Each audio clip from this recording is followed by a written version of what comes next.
What's happening, guys? Safety Liner C2 here. So in this video, I want to talk about one specific bus, the bus that I drive. Maybe some of you know, maybe not. I'm a bus driver now. So yeah, I kind of hinted about it here and there. You know, I made some comments kind of giving my thoughts on specific buses or, you know, this or that. I've told some people and yeah, but I ended up driving most of last school year, well over half of it. And I'm just really glad with my choice to finally do it. So I do have a couple other videos that I plan on doing and releasing at some point about different aspects of bus driving. If you guys have any questions or video ideas, let me know in the video request form. And let's not waste any more time. So I want to talk about what I like about my bus, what I'm kind of neutral to, what I don't like. But first, I want to talk about how I got the bus. So when we were getting closer to finishing our training, our trainer talked to us. There were two other guys with me. And basically said, keep an open mind as to if you want to be a sub driver or if you want a full-time route. Here are the routes if you do want them, and here are the route sheets. So I had a little bit of time to think about that, and for a minute I did think about being a sub driver. Now a big reason I did consider that is because it was a guaranteed 40 hours per week. Most of the routes are as well, but this was a sure way to get the 40 hours, which was important to me. Secondly, this is more so the enthusiast in me, but like getting to drive a different bus every day, you know, that's always fun. Third, this has its pros and cons, but you're in a different area of the district every day.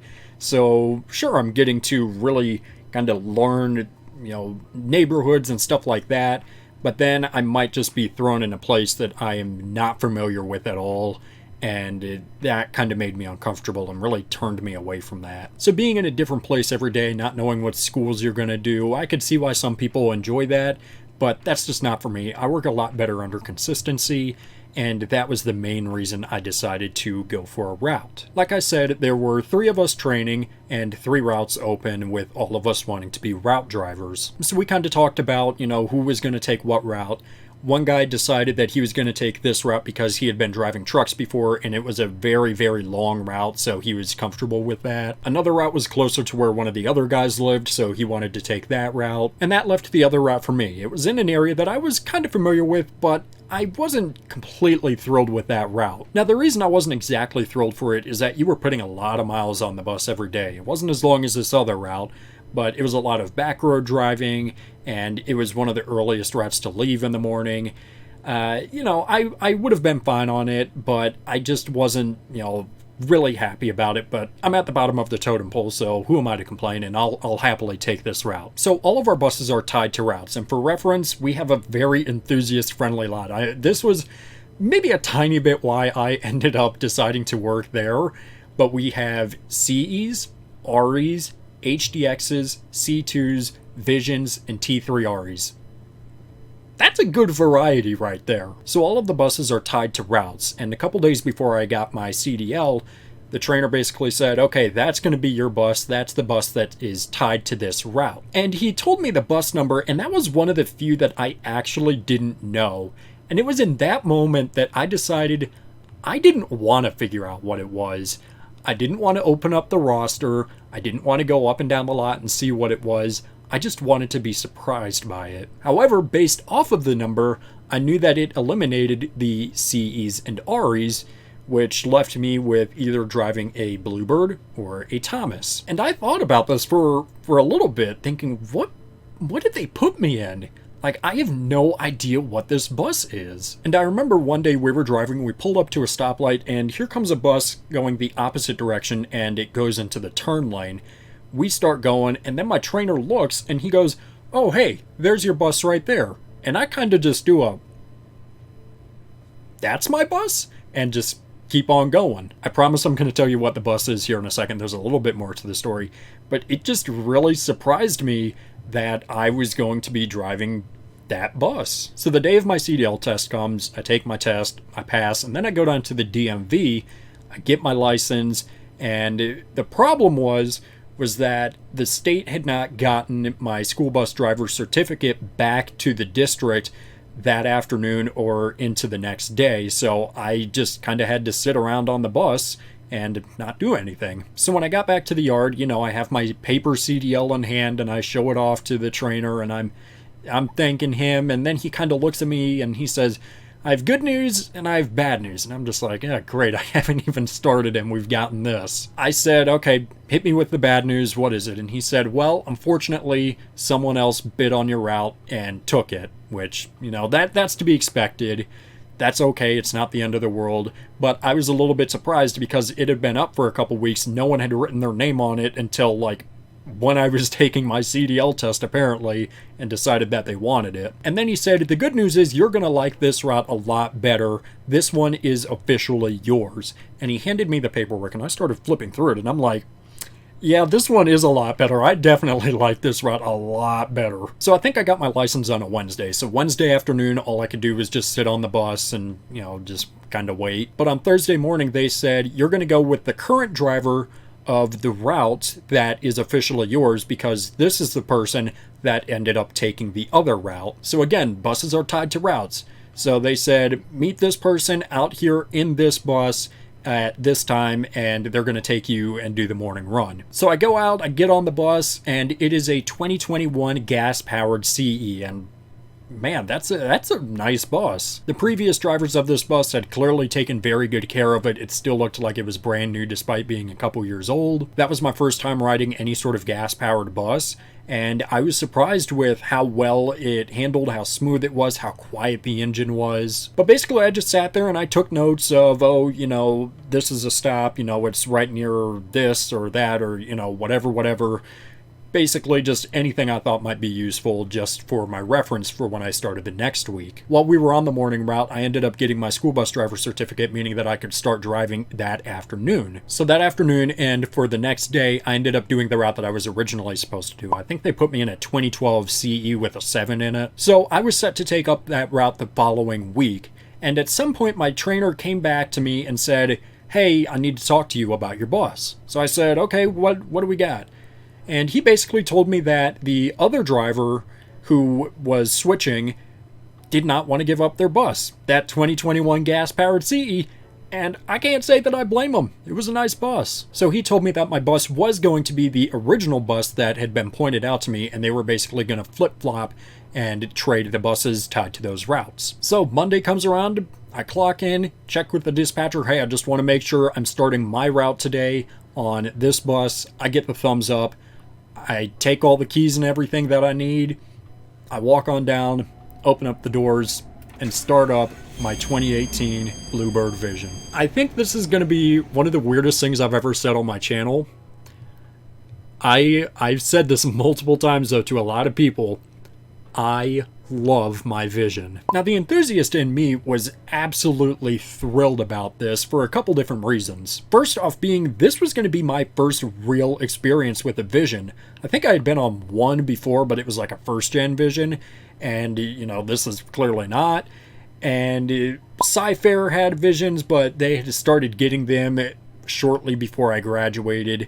I had seen a couple Visions driving around here and there, but I didn't have any experience with them, and I was really excited to finally get something that was unfamiliar to me. Secondly, the Vision was the oddball in the fleet, and I say that for a couple different reasons. So first off, there are 3 Visions, which is the lowest amount of any bus that we have, and I was excited because I knew we had Visions, but I didn't think I was ever going to be able to drive one just because of that. And on top of that, this was kind of the oddball of the Visions because this one was a CNG powered Vision. Now let me actually say 2 of the Visions were CNG powered, but the other one had been out of service for close to a year, so that one, that didn't count. So we had 1 diesel Vision and 1 CNG Vision, both on routes, and me driving a CNG Vision, it's a really odd bus. Not only is it an oddball in the fleet, but it's just an oddball in general,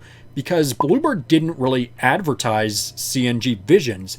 They were available, some of them are out there, but not a whole lot of them, especially compared to like propane or diesel or any other option. So all of that just made me really excited to be in that specific bus as to, say, just any other CE that we had, or really any other bus. Now, I am going to say the Vision took a lot of getting used to. It was definitely a lot different than the CE, which is the bus that I not only trained in, but the bus that I was most familiar with.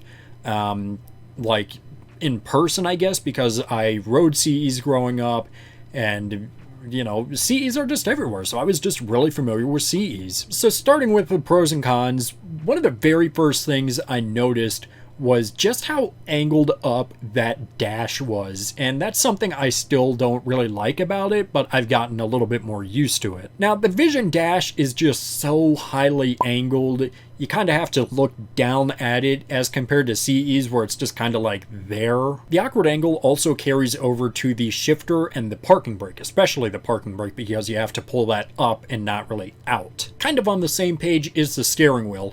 It's an uncomfortable bus to drive two-handed, and you know, that's how you're supposed to drive. That's how I drive, but it's just very uncomfortable because of the angle. Yes, I know you can adjust the seat, you can adjust the wheel, you know, up, down, in, out, but I found that my seating position, how I want to be sat, and you know, all of that stuff, what is most comfortable for me, makes it really, really awkward to drive two-handed. However, that is something I've gotten more used to over time. But again, whenever I have to go into a CE, it's a lot more comfortable for me. Now, let me also just say I have driven other buses, but the CE is what I've driven the most, so that's what I'm making the most comparisons to, and I think that's what a lot of people can relate to. Now, one major thing I think that the Vision does great at is the driver control panel. I absolutely love the two-tiered setup, and I think that's the best control panel on all the buses. With the CE, it's so wide and you can have so many open spots on there. I didn't really care for it that much. But with the Vision, you know, like I know my heater controls are on top, and I'm going to use those less often because I live in Arizona, I'm in a desert, I don't need those.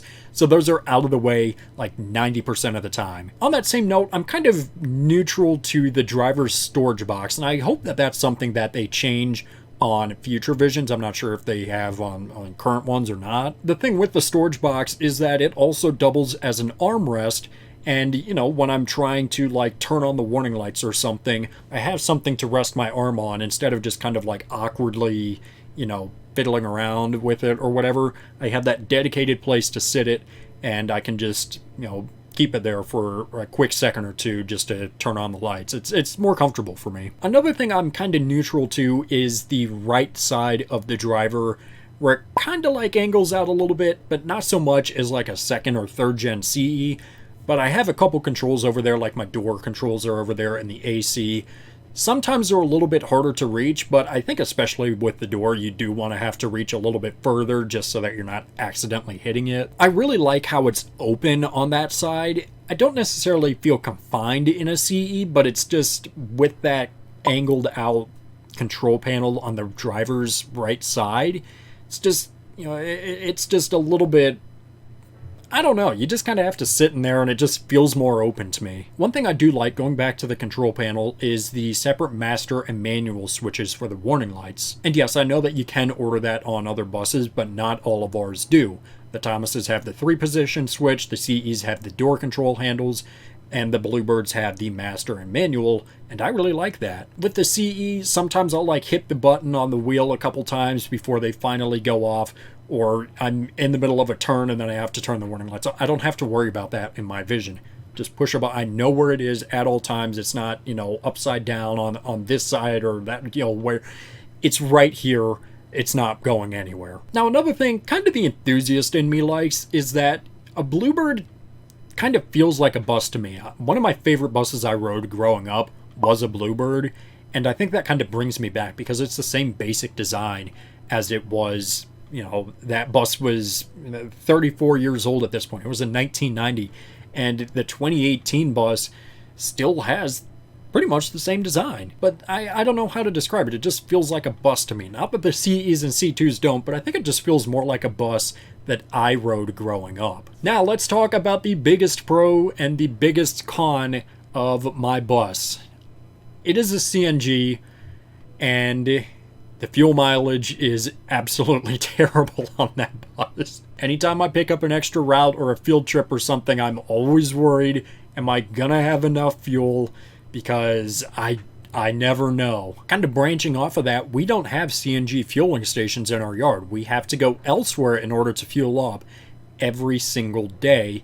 And if you don't, you're really pushing your luck, because I don't think that I would be able to do 2 full days worth of routes on 1 tank of CNG. Whenever I take up an extra route or a field trip, I always make sure to take a look at my gas because I might not necessarily have the time to go down and fuel up. So sometimes I do have to take a different bus because, I just know that I'm not going to be able to do that. Now, one of the big pros of having a CNG bus is the ease of fueling process. We just kind of clip it on there and just push a button and it goes. I don't have to worry about getting anything on my hands. I don't have to worry about it spilling out of the bus. Nothing. And anytime I drive a diesel or a gas bus, I'm always getting stuff all over my hands, or it overfills a little bit and runs down the side of the bus, and then you got to spray that down and clean it up. I don't have to worry about that in my bus, and I really like that. Now, the biggest pro, the thing I absolutely love about that bus, is the way it drives. Specifically, that engine, the Triton. I love that engine so much. Just like with the bus itself, when I drove it for the first time, that was my first experience with a Triton. I had never ridden on one, never driven one, nothing. That was the first time, and I've come to really love that. Now, the thing I like most about it is that it is the most consistent engine driving experience. It drives the same exact empty as it does full. And for any other bus that I've driven, whether it be an enthusiast bus or a actual bus in our yard, nothing compares to that Triton. There have been times where I've had to go up steep hills, and that bus has no problem doing it. The bus does not take 5 minutes to get up to 65 miles an hour when I'm trying to merge onto the highway. The engine is extremely responsive, and I would love to drive something with a Godzilla, considering that's just an upgraded version of the Triton, and just see how great that is. I would really love to. Driving the bus itself, great experience. I've heard a lot of people say that Bluebirds are bumpy and noisy, and I've had no problems with mine whatsoever in that capacity. And on that same note, there have not been many major problems with my bus at all. Unfortunately, at the end of the school year, that changed a little bit. Some stuff decided to go out, but for the majority of my time driving it, no problems whatsoever. Another thing people say is that the visibility and the vision and the vision, if you will, is not that great compared to something like a CE.